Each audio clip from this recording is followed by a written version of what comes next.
You are listening to the audio production of The Legendary Casey Jones and Other American Folktales by Geoffrey Thomas, published by Audiobooks. This book was originally published by Reformation Lightning and is read by Paul Michael. To the Brady Bunch, Rhodri, Dylan, Dowie, Gwion, and Owain. American Folktales. This book is full of American folktales, good stories that one generation passes on to another. All richly human, and soaked in the influence that the Bible has had in North America for 500 years. Christianity has given Americans the ideals of redeeming grace, forgiveness, and new life. It has also taught them that the great aim of humanity is to glorify and enjoy the living God, to love our neighbors as ourselves, to resist temptations to hurt others, and to overcome evil by doing good. These things have saturated and structured the wonderful freedoms of the United States throughout its history to today. The Christian Church has contributed psalms, hymns, and the pattern of meeting together once a week.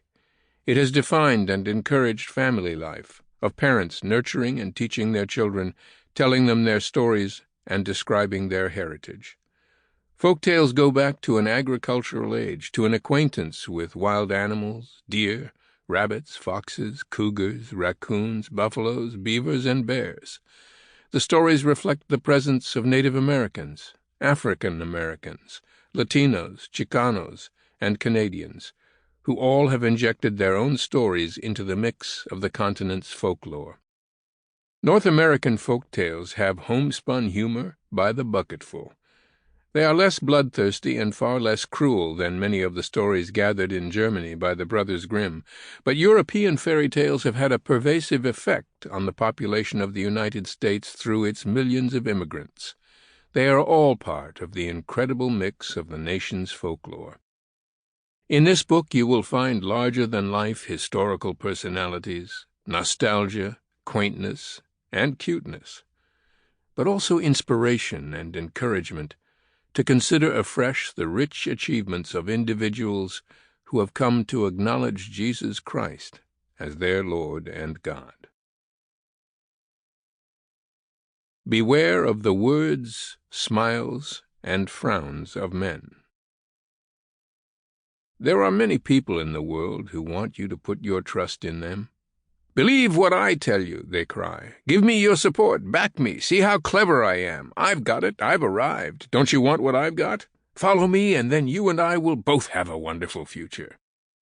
There was once a farmer who was given a fine piece of iron as payment for building a fence right around a neighbor's farm. He was pleased with the bargain, as, in his days, iron was very scarce. He kept it safe while he wondered what he would buy with it. A year or two passed, and then he heard that a new blacksmith had come to the local village. So one morning he saddled his horse and rode over the hill and to the valley bottom. He forded the river, standing on his stirrups on the back of his horse as it swam through the center of the torrent.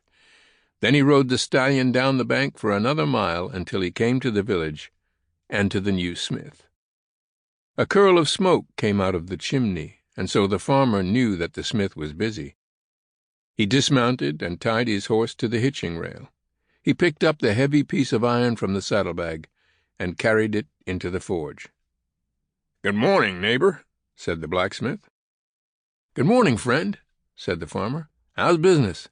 "Yes, I'm doing great," said the blacksmith. But the farmer noticed that the forge was the cleanest he had ever seen. There did not seem much evidence of work being done. Still, he spoke to the smith and said, "I need an axe. There are a number of trees that need to be cut down, and I have this piece of iron. Can you make an axe head for me?" "Of course I can," said the blacksmith. "Come back Tuesday afternoon, and I will have it ready for you." "I am mighty glad to hear it," the farmer said, and shook hands with the smith and went out and untied his horse and rode out of the village and along the river bank for a mile. Then he forded the river and went up and up over the steep hill down the other side and home another mile, where he entered. Sample complete. Ready to continue?